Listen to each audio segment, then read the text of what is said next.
All right, everybody. Thank you guys so much for coming. I was gonna hold it a little longer, but you guys got here nice on time, so I don't want to waste your Saturdays. So thank you so much for coming. If you don't know, there's cookies and drinks over in the corner over here in the boardroom. If you guys want to grab, come and go as you please. I wanted to do this book event right before the new year. It's kind of a point of reflection. A lot of people that I've spoke to are either interested in doing something or they're just waiting on the perfect moment to do something, and just don't do that. So this is kind of a reflection as well as a book event. So as we prepare to move into the new year, I want to talk about something we all experience. Energy. Positive energy, negative energy. It's all around us. But the question is, what energy are you bringing into your life and sharing with others? Let me ask you this. How many of you have something in your life that brings you pure joy?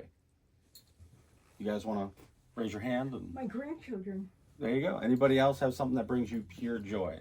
You, Charles. I mean, I told this wonderful woman right here, I bake those cookies. I bring joy. Acting. Yes. Acting. Okay. So for most of you that didn't raise your hand, which, you guys are a little shy, but for most of you that didn't raise your hand, it's okay. But I want to challenge you to dig a little deeper. Think about the moments in your life where you feel most alive. The time when you're truly at peace. What were you doing? Who were you with? Were you spending time in nature, exploring a new passion? For me, my passions, filmmaking, storytelling, festivals, whatever it may be. They've given me some bit of empowerment, therapy. They are outlets that transform some of my negative energy into something meaningful and beautiful. They give me purpose, joy. A few years ago, I was stuck in a routine, working all week, 9 to 5, going out on the weekends. This was a cycle society often glorifies. They are outlets that didn't quite make me happy, didn't make me feel full. I was chasing a sense of fulfillment in all the wrong places. So I ask you this, just like I asked you before. Think about what makes you feel amazing. What gives you peace and fills your soul?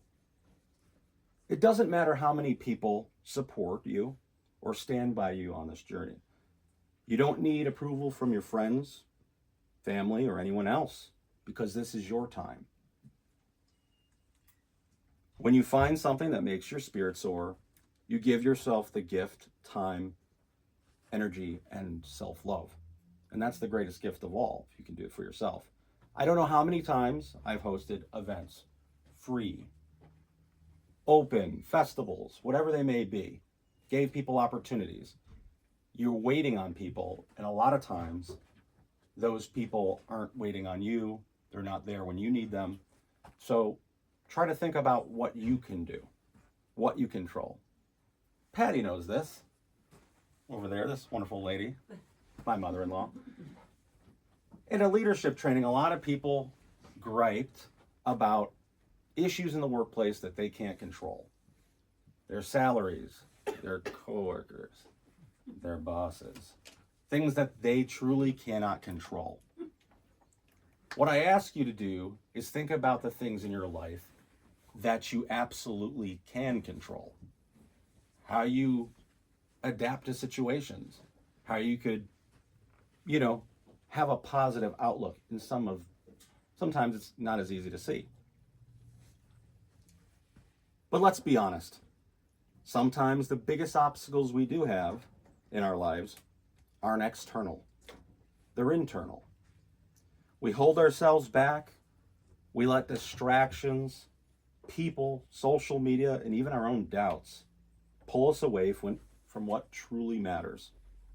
So ask yourselves one more time, what things or even people are you in control that drain your energy? It's okay to set boundaries. It's okay to say no. Protect your peace at all cost because your energy is precious. Now, I know some of you might say, happiness doesn't pay the bills. And yes, that's true. Most of us have to still work the 9 to 5 and do stuff that we might not totally enjoy. But happiness, peace, and fulfillment improve your quality of life. They make the hard times more bearable. And they inspire you to influence the world around you in a positive way. So as we step into this new year, in a few more weeks, I challenge you to focus on what brings you joy. Take the time to explore, create, and reconnect with yourself. And remember, you are not just surviving. You are building a life that feels amazing. And the reason why I say this is, for me, writing, storytelling, has brought me joy and therapy in a way. And it's made me feel like the top of the world at times. And though those that know me well, half the time my hair is gone because of this process, but it all comes with the joy. So before I get started, I'm going to read a few passages of my book, as I had said so before. And I guess I'm going to start with Metamorphosis. Some of you here have had the opportunity to read this. This is a memoir in a way, and people say, who are you to write a memoir? For me, it was a reflection piece. I wanted to cherish memories forever that over time we kind of take advantage of. We don't realize when they're gone.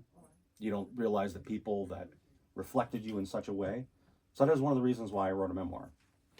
It's a journey, my creative journey on things through really chaotic times. My artistic journey, I should say. So in the beginning, it starts off with, it goes through like all periods of my life, basically, since a few years ago. But it goes through periods of my life in the creative dramas that I faced, and that helped me overcome new obstacles. So the part I'm going to read, I'm going to set the tone for you. I'm 8 years old. I am in a foster home recently. Well, I'm after a foster home, actually. I'm living with my grandmother now because I moved from a foster home to living with my grandma. My mother has schizophrenia. My father struggled with drug addiction. So I was kind of bounced around growing up. But in those situations, I had to adapt. With every household I lived in, I had to figure out how I could, I want to say be loved, but in a way, when you're with new family members, you're bounced around from new foster homes, you have to adapt to be most liked because you get best treated. So in this section, the chapter I'm going to read is called Buffalo Christmas.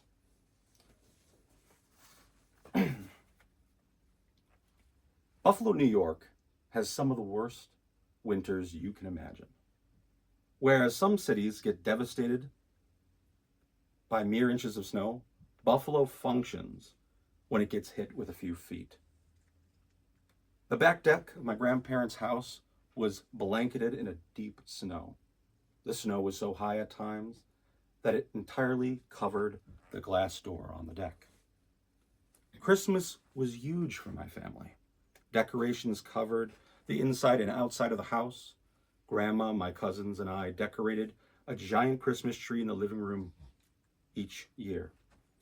When we were done, there wasn't a single space or branch that can hold any additional ornaments. We didn't stop there either. I remember standing in the bucket of my grandfather's backhoe as he drove to decorate the giant evergreen trees in the front yard. He raised the bucket as I tossed the strings of light to the other side. One wrong move, and he could have flipped the bucket. But I trusted my grandfather with my life. In the weeks leading up to Christmas, the house was filled with both close and extended family. Our religious orientation made the holiday celebration of the birth of Christ an essential event of the year. That time of the year, her house smelled of delicious pastries, cookies, just like today, not quite like today, and cakes that Grandma and her mother, my great-grandma Tortora, baked. Grandma Tortora spoiled me above and beyond whenever Grandma and I would visit. She never took no for an answer when it came to food. Even if you were full or not hungry, she was putting you together with a plate. There were times Grandma said no to me, but Grandma Tortora would say, "I'm her mother, she does what I say." There was nothing funnier than seeing your grandma look up to her and get reprimanded or put in line by her own mother. Grandma Tortora took food seriously, and it tasted as such. She was loud and always in a celebratory mood. Before rolling out cookie or pastry dough, I'd watch her do the sign of the cross and say a little prayer. When it came to my mother, Grandma Tortora spoke of her as if she was something beyond human. Grandma Tortora adored my mother and had known her as a child. She told me stories of my young father dating my mother and sneaking around the neighborhood together.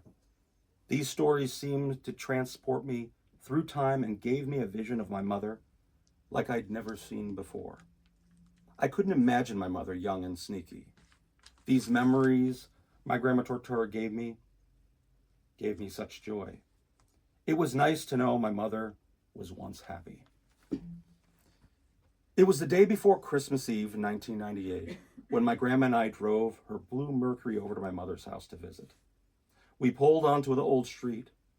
I looked out the passing window to see if I could get a glimpse of my old friends Aiden, Siobhan, and Michelle. We pulled in the driveway, and the house looked exactly the way it did when I stepped off the front porch with the woman from CPS all those months ago. Grandma and I walked over the snow-covered stairs and reached to the front door before knocking.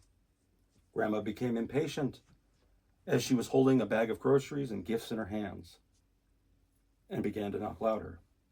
After trying the knob, she realized the door was unlocked. She let herself in and I followed directly behind. "Lillian, hello?" "Outside knocking," Grandma said as she entered the dark house. All the lights were turned off as we entered, which made the ambience cold and eerie. A loud dog barked and scratched at the bottom of the bedroom door. "Lillian, where are you?" "What?" my mother screamed from around the corner in the kitchen. "Don't you what me, Lillian. I'm here with Charlie." From around the corner, the silhouette of my mother appeared, disheveled, barefoot, and with her hair undone. She stood there for a moment in the darkness before quickly walking up to me and squeezing me tight. "There's my Charlie Cheekins. Why don't you come visit me more often?" She continued to kiss my face as Grandma walked past her with the groceries. My grandma began to unpack the groceries on the countertops and put things away in the refrigerator. I walked over to the kitchen and sat at the table where I spent much of my time as a child. Mom placed a bag in front of me. "What is this?" I asked curiously. "Open it," Mom replied. I opened it to see 2 chocolate donuts. If I knew you were coming, they would have been jelly. As I began to eat the donuts, they brought me back to those times sitting beside the table as my mom helped me scribe my stories growing up. At the same time, the donuts reminded me of the terrible day being taken away by CPS. "Charlie, don't overeat. We'll be having dinner soon," Grandma said as she unpacked groceries. "You can eat whatever you like," Mom argued, glaring at Grandma. "Lillian, where are the lights in here?" Grandmother asked. "The only light came from the windows at the opposite side of the kitchen. She looked up to notice many of the light bulbs were out in the fixtures. I gotta pick up some bulbs soon. You got a new dog? I asked as I heard growling and barking from the door behind me. I found her. She followed me home when I went to the store. She needed love. The growling seemed to grow more intense as Mom edged closer toward the door. When you bringing my son back? Lillian, you know I would if I could. You know I can't do that. Grandma kept her voice calm and low. Yes, you can. He is my son. I know that. The decision is not up to me. You know how hard it was to fight for custody of Charlie. You can give me custody. You lost custody by not appearing in court. Charlie was placed in foster care. A family almost adopted him. Fighting for him is the only option, or none of us would have ever seen him again. Mom's face crumpled as she sat down at the table beside me. I got you something, Mom. I handed her a gift. What's this? It's a Christmas gift, I replied. I don't have a gift for you. It's not Christmas yet, Mom replied. He wanted to give you it just in case we don't see you on the actual date, Grandma said. Oh, I see. You are taking everything from me. My husband, my children, even during the holidays. Mom's eyes grew wet as she opened the gift I got her. It was a singing Elmo. Mom began to smile as tears spilled out and rolled down her cheeks. Thank you, Charlie. She then reached over and kissed my forehead. Grandma stared and looked around. Where are all the Christmas decorations in the tree that were here last week? I took everything down, put it back in their boxes. Some stuff I just threw in the trash to be done with it all. Why? It looked beautiful. It's not even Christmas yet. It hurts to look at. How am I going to be holly jolly while everyone is gone? Mom's voice grew increasingly irritated and unsteady. My husband and children are all scattered. All of my family is gone. Lillian, we are all your family. We're just a few blocks away. But I could see that Mom didn't feel any better. 2 days later, I woke up on Christmas morning in the bedroom to snow-covered trees outside my window. Excited, I ran downstairs to see what Santa had brought me. Once I walked into the living room, my heart exploded in shock from all the gifts piled around the tree and against the wall beside the fireplace. There was every toy or art supply you can imagine wrapped up, bowed and bagged. Many of the gifts my dad had mailed over where he lived to ensure I was spoiled for the holiday. I tore through the paper while my grandparents watched, smiling in the distance. Beside my gifts was a big object wrapped in bags. What is this? This is from us, Charlie, Grandma said, smiling. You better take good care of it. Things last when you take care of them, Grandpa added. I opened up the decorating bags to reveal a black brand new mountain bike. I was so happy I wished the weather was better so I could have ridden the bike right there and then. I got up and hugged my grandparents, thanking them. I was so thankful that Christmas. I couldn't help thinking, though, about my mom and what she was doing. I could only imagine her alone, smoking in the dark kitchen, bickering with the walls, with all of her decorations in boxes, and no one to celebrate this joyous holiday. And that was Metamorphosis. That was the chapter, A Buffalo Christmas. It was important to me because in that moment, my mom felt like she had nothing when she had family all around her. She didn't understand at the time the people that were fighting for her and the people that cared, but she didn't witness that. My mom had a lot of dreams and passions herself. My mother loved poetry. She loved writing, but she never thought she could do anything with it. years later, this is the stuff that when you feel low and you feel like no one cares, sometimes you don't realize other people are busy too. And it was important for me because in that moment I was young, didn't know any better. But if you know someone in your life that is feeling low and down, to reach out, because you don't know how important those moments are. So that's one of the reasons why I chose it, going with the Christmas theme, and also giving you guys a picture of kind of my life and story. I'm going to move on. This came out a few years ago. We actually got on the bestseller list with this book.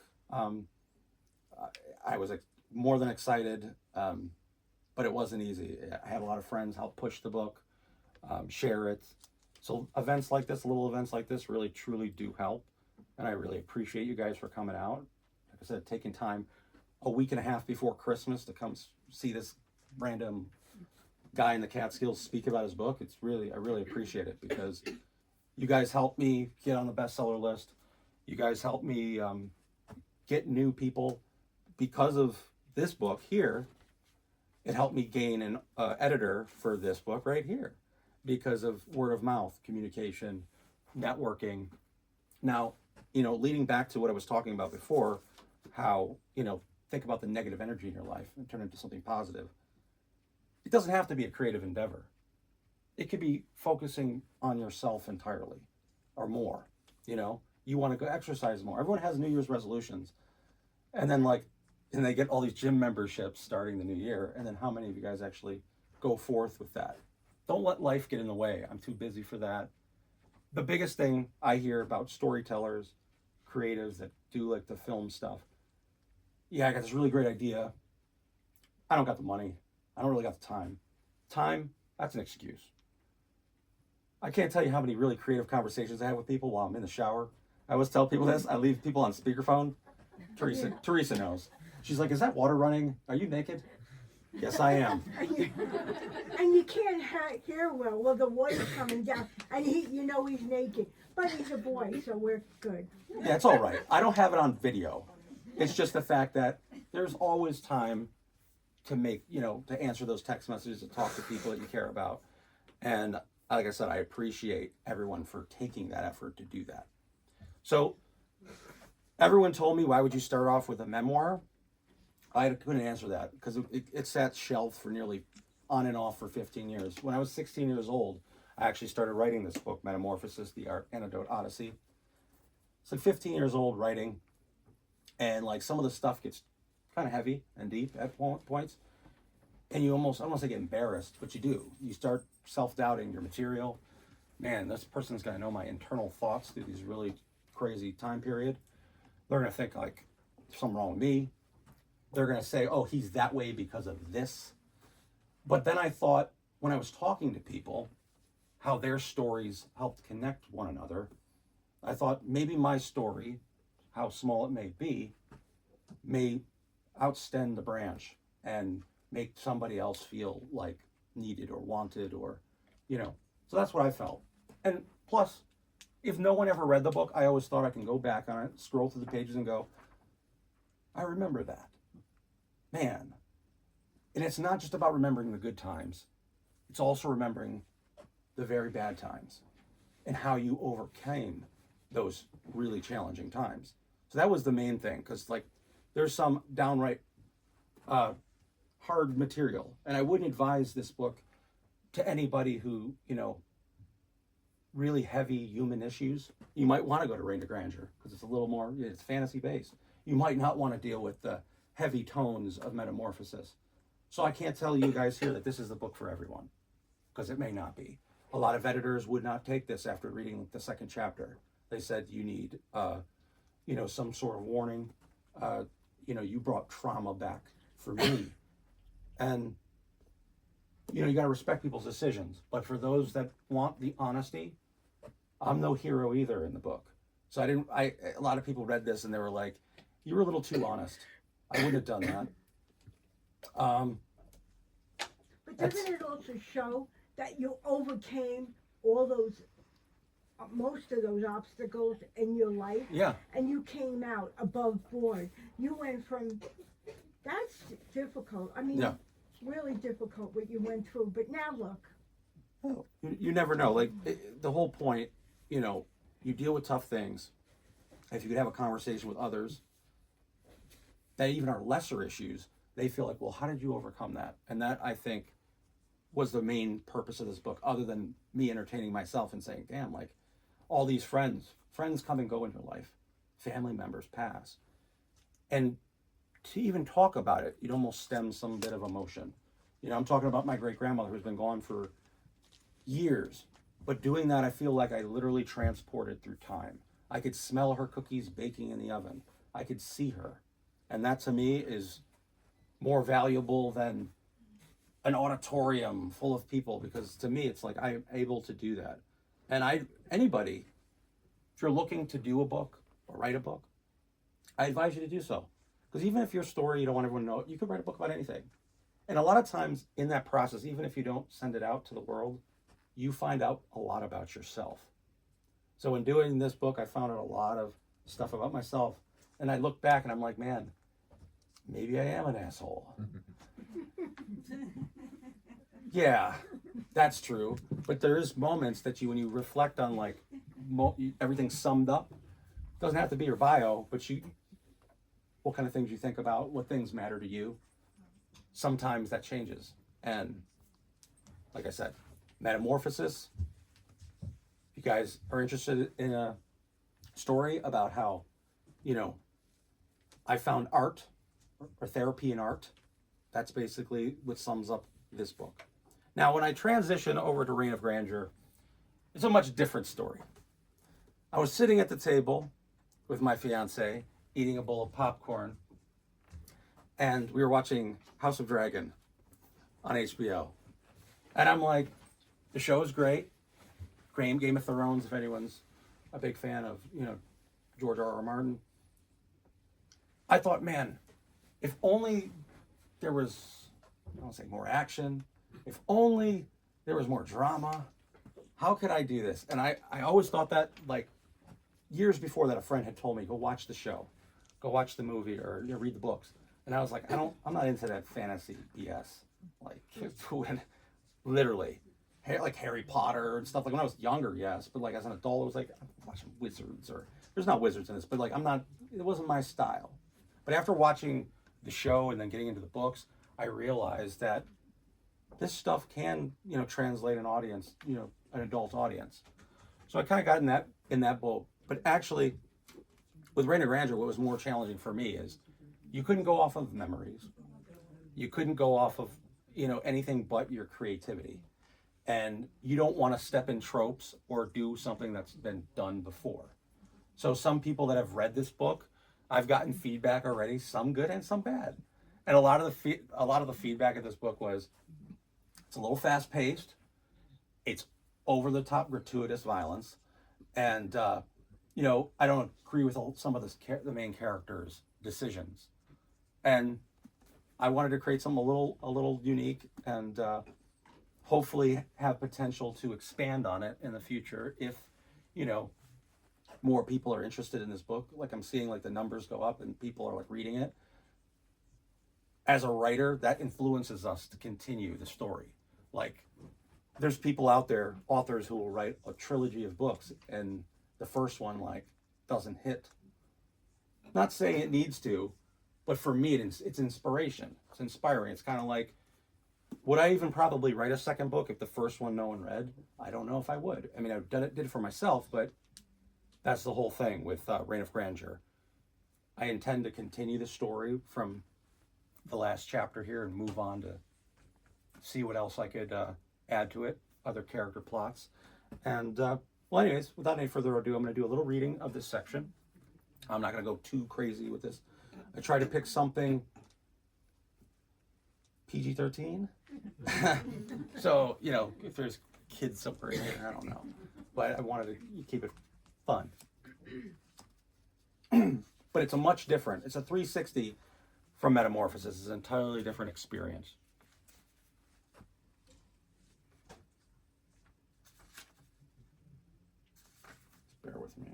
lot of pages here.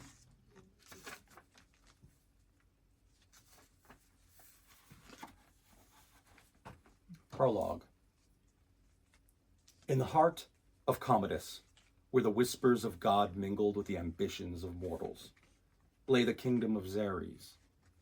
Surrounded by 4 lesser realms, each tethered to its domain of power and influence, Xeres stood as a towering beacon of supremacy, its throne occupied by the enigmatic figure of Mephistaro, a being revered both deity and despot. For decades, the balance of power in this vast expanse land tethered under the weight of Mephistaro's will. The kingdoms of Mermac, Skylarry, Wolf, and Tenor, each governed by their own sovereigns, danced upon the strings of fate, their destinies intertwined with the whims of the living God who reigned supreme from the heart of Commodus. Among these realms, Mermac emerged as a bastion of change, a realm where the echoes of tradition clashed with the clarion of progress. King Henry, the benevolent ruler whose ascension marked a departure from the iron fist rule of his forebears, sought to steer his kingdom towards a new dawn of peace and prosperity. As yet, Henry's vision unfurled, casting ripples of hope across the land. Shadows gathered at the fingers of his realm. Not fingers, fringes. Whispers of dissent mingled with the murmurs of discontent, spinning a thread of mistrust that threatened to corrupt the tapestry of peace that bound Commodus together.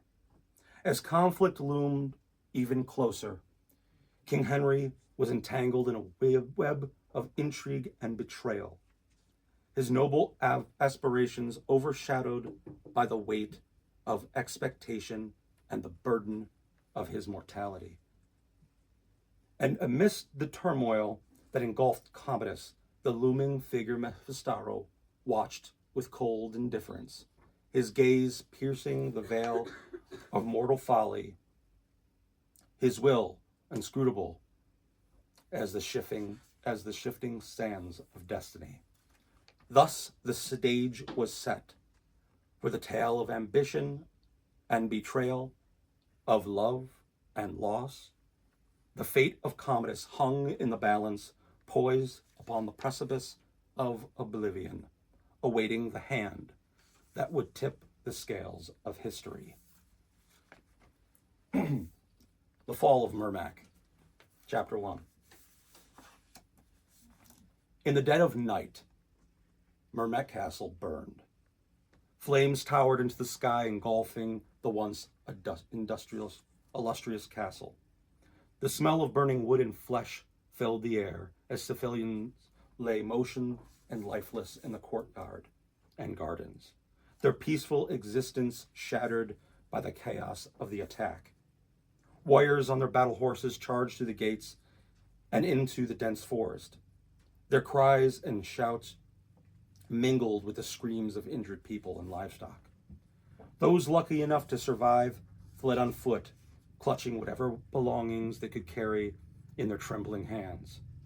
The darkness seemed to taunt them as they trekked onward, unsure of what lay ahead.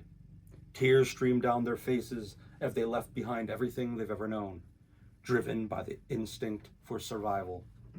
A deafening explosion rocked Prince Oliver's peaceful slumber, jolting him awake.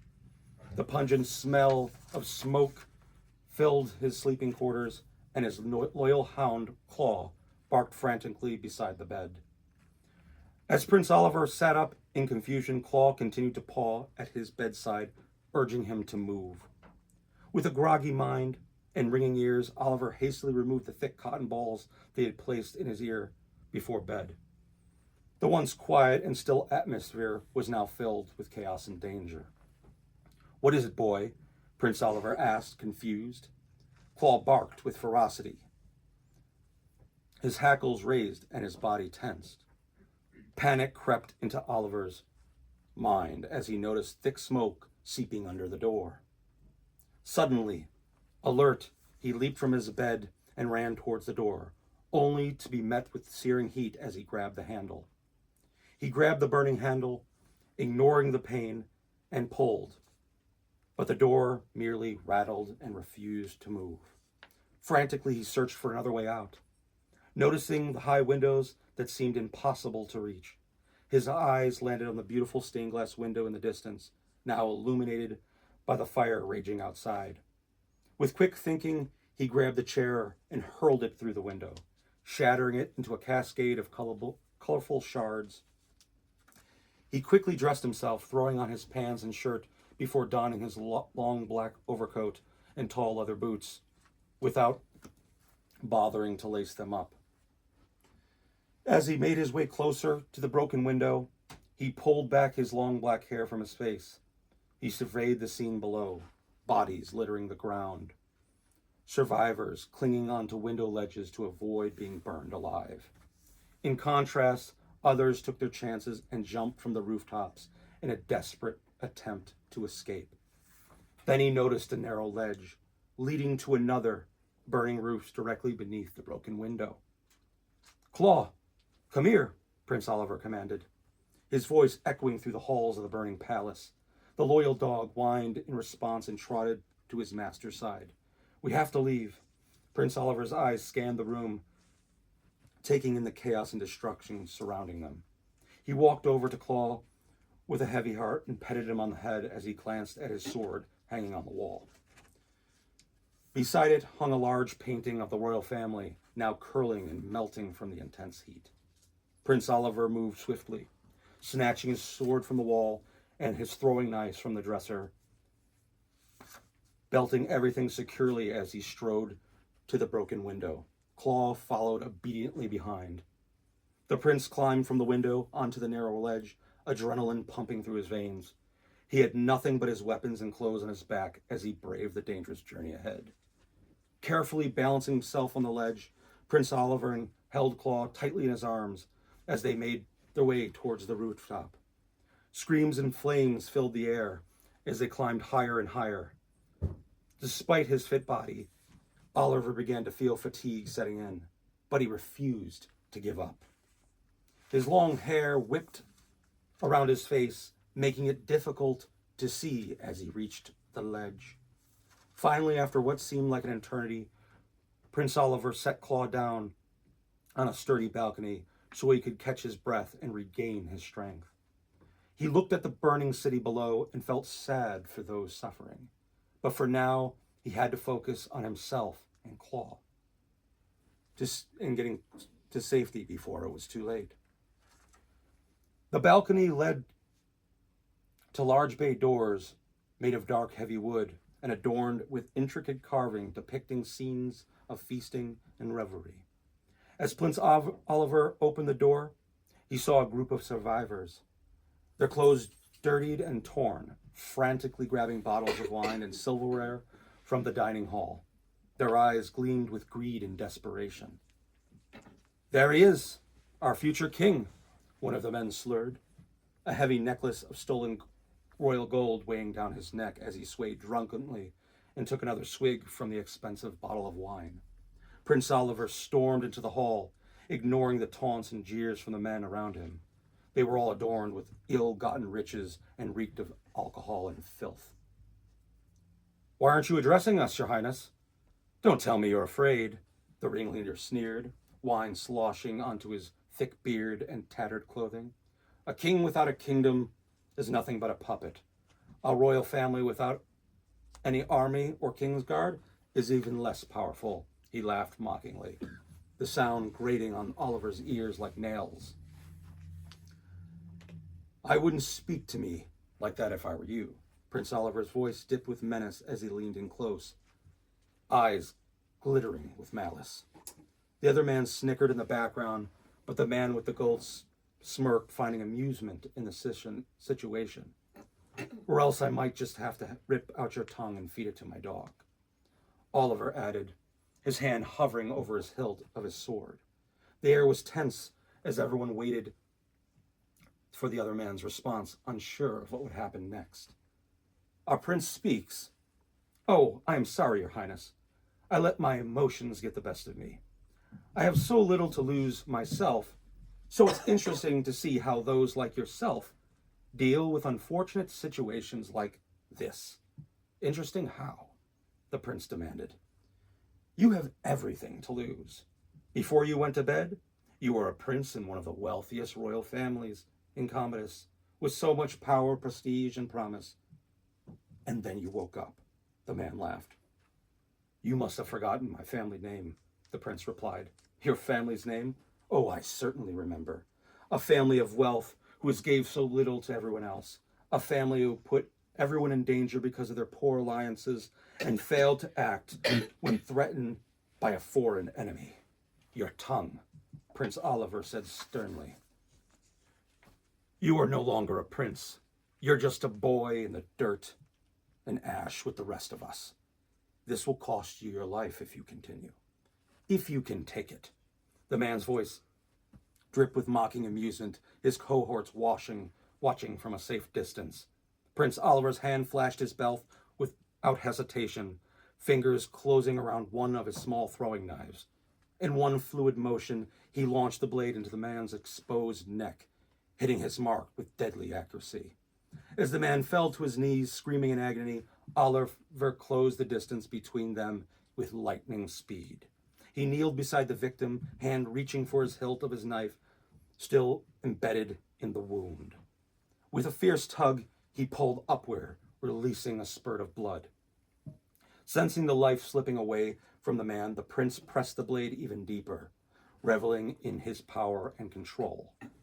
Then he looked into the dying man's eyes, holding his jaw firmly in place as he brought the blood-soaked blade to his lips and licked it clean. The other men watched in horror and disgust, their face pale as they backed away slowly. Mermac has been on the throne for centuries, ruling just and fair. We never underestimate the threat and never forgive an enemy. Whatever kingdom did this shall pay in blood and ask for mercy from Mephistaro. For the wrath is coming, will be everyone's nightmare. Mermac keeps the peace while keeping the balance. And now keeps those accountable. Now, my brave citizen, your tongue. So that was Reign of Grandeur. Thank you. So, yeah, Reign of Grandeur is a different beast. It's a different tone, feel. I was energized when I wrote it. When I got to the last chapter, I thought I was in the battle sequences, sweating and over the top. But I really enjoyed that. And the thing is, for those that know me, I do independent films. And one of the biggest problems with independent films is budget. So you do what you know, and sometimes I'm a little ambitious. Like I've had movies going to space, I've had post-apocalypse, whatever it may be. But there's always limitations even there. But with Reign of Grandeur, it's all in your mind, imagination. As an author, I realized you can do anything. I could destroy the world in a second with a snap of a finger. I could be like Thanos from Marvel, whatever it may be. That's what I love about writing. And I think Reign of Grandeur is me doing whatever I could. Really testing the limits of creativity and like vastness. And for me, that's what I think puts that in a different mind space than Metamorphosis, because it's entirely set in reality. However, what I also like about Metamorphosis, or with Reign of Grandeur, is I believe there's still human characters that you can connect to, that you could feel for in really bizarre circumstances of power and intrigue, and everyone wants to obtain it. I want to say like it's Game of Thrones, but it's not. Trust me, it's different. Not saying it's better. I wish it was, but But anyways, that is my presentation. This is my presentation. There's cookies, water. If you guys have any questions you want to ask, there's books if you would like to purchase and have signed. I know some of you have purchased them. I'll sign them. But thank you guys so much for coming. Are you making your new movie on that? I wish. And that's another thing. I do a lot of community run events, and a lot of them are free of charge. So if you know anybody, who likes to read, likes to go to movies, likes to go to festivals. A lot of the things I do, whether online festivals, in person, I've never turned a person away because they couldn't purchase the ticket price. A lot of times I give away tickets to attend. So that's just something with me. I would rather have an audience. I've been to events before where they care so much about ticket sales and all that, and there's no one in the audience. I'd rather have crowds of people watching and criticizing than selling $20 tickets to, people. So with that said, in just a few weeks, Hurleyville Arts Center, I'm hosting a film screening of one of my earlier works. It's 10 years later. But the version of the film, Savior, it's called Savior, is so much, if you've seen it before, it's entirely different than what it was. It's expanded, there's scenes that were deleted, it's a whole noir kind of edition, new music. It's not for children. Just like this. A lot of people, when they came to my first book event, we did a book event at the castle. This isn't for children. I don't want people getting mad at me when they read this. And hey, you're a parent, you do what you got to do. But don't be calling me up saying, listen, chapter 4, this, no, not going to happen. Not for children. This is an adult book, as well as Metamorphosis. They're both adult books. Well, like I said, free event, Hurleyville Arts Center, on January 10th, I believe 6 p.m. So you guys want to hold the date for that. Savior is like a modern day crime drama. It follows a character on his descent into madness, like from being a nobody to a somebody, and his ego getting him really in some dark situations. So yeah, you guys want to check that out, January 10th. Moving forward, more sprinkles of information. New movie, a new independent film that I'm going to be producing very soon. So if you know people that are in the area, whether they're business owners that have locations, people that want to be involved as extras, volunteers, whatever they may be, or even talent, actors. We're going to be doing a full casting, in-person casting. It hasn't been announced yet. We're collecting them. So if you know anybody who wants to be interested, it's going to be a big event, one of the biggest films I've ever done. But that one is called Where the High Ends, and it's a story focused around drug addiction, and how a lot of times one of the worst parts of addiction or that process is they still stick around with the people that they were with when they were addicted. So it's about letting go of anchors and being drowned by those terrible influences. So the movie it's a tragedy in a way, but it's also a story that I think a lot of people more than ever can connect to. And that's what I wanted. I wanted to create a story that was relevant. You love all the characters, you feel for them, and that you might ultimately break your heart, but you might feel like some love and compassion. So those are some events for the future. Thank you guys for coming today. And you have a question? Do you have a sign-in sheet or paper that anybody who wants to give you their name, phone number, email, so that you could remind them? I don't, but what I will say is I have that event page on Facebook for this event. For those of you that I don't know, if you guys want to, hey, I came to your book event in Monticello and I'd love to, connect with future events, or, know more about what you do, whether it's, this or film, I'm all ears. Anybody else got anything they want to? Well, Is there anywhere to see the first version of Savior? So here's the thing. I looked around, but I didn't turn it up anywhere. Well, the first version of Savior is going to be out I want to say very soon. It's been out for 10 years, but it went through different versions. There was the original version that we had to trim down for festivals, which was 2 hours. The movie was never really 2 hours. All my first films were over 2 hours long for whatever reason. So that movie, yeah, we were embellishing. We're like, yeah, we're just making it bigger. But as I got a little older, I wanted to make films that the pacing was right. But for that film, for Savior, I always thought that we cut too much. So we're trying to go on all platforms like Prime and stuff like that. So come the new year, one of the things I talked about in New Year's resolutions one of the big New Year's resolutions, I'm actually working with one of my old producers, that we want to put all the old projects out there so that they'll be on, on demand. When we started this, on demand wasn't a thing. You'd have to get like a typical distributor, or you'd have to be one of those like street salesmen, print out a bunch of DVDs and be like, yo, you want to buy my DVD out my Your trunk? Walmart parking lot. It's not like that really anymore. You could get that. So a lot of, Check the Roku and yeah, but a lot of that too is also based on budget. So And traditional distribution networks. yeah, traditional. A lot of it's traditional, but like now, you can see anything. Trust me. You go on some of these like movie or other channels to watch movies, and it'd be. I thought like I was novice, and then I watched that. I'm like, man, I should be a billionaire if I put my stuff out there. But from what gets accepted out there, so yeah, I'm true. Into the new year, all the old projects are going to be available online, and yeah, get a whole box set. See the whole. Oh, he's improving, or whoa, there was a dip there. He's trying.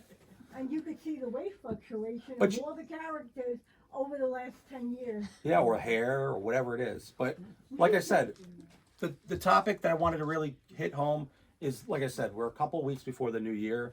Why not use the new year as like a point? Focus on your own happiness and what you want to do with this moving forward, going into 2025. I mean, for me, like I said, it was always doing this, and I always set more goals. Fiance over here is shaking her head because she's like, this guy, he's got so much to plan. When are we doing this? Or yeah. So if you guys don't have any other questions, you got any questions, comments, concerns? No? You should all be in his next movie. Yeah. And even though you think you can't handle it, you can.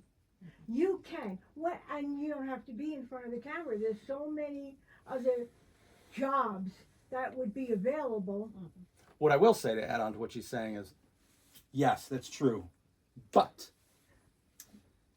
only do things that you want to do. Just like I said for this. One thing I won't accept moving forward with anything I do is I don't want to go to places that I'm not welcomed at. I don't want to invite people to beg them. Because when I do events, some of the people that are in this room, I harassed. I'm like, hey, you come in? I need to know. Because when you do small events like this, I've seen authors plan a whole itinerary and they're standing by themselves. I don't like that. Not saying that it happens, whatever, but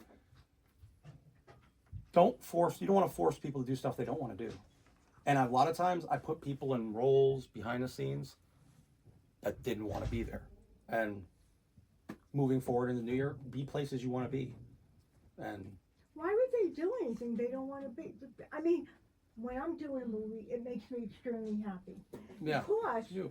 when you're near the people in that environment, they're all nice. They're all nice. Sometimes, You said I'm always nice. wasn't talking about you. No, the thing is, it makes you happy because you're doing something that's amazingly fun that you might have not ever experienced before. I think your very first movie was my first time. Yeah, it happens. But try new things, be where you want to be, focus on the things you want to do moving forward. And thank you guys so much. There's cookies and drinks in there. There's books available up here. If you guys want to, whatever, throw some support. Half the proceeds are going to the literacy volunteers. So if you buy a book, it's supporting this beautiful place. And also, Christmas is around the corner. We know that. Whatever holiday, I don't care what holidays you celebrate. But if you celebrate anything else, you got a birthday coming up, whatever, they got like 50-cent books here. Beautiful books. Support this place. Don't just run up out of here. Go grab a couple books and buy a copy of this book too. It's a little more expensive, but it gets them a little more money in the pocket. But thank you guys so much for coming.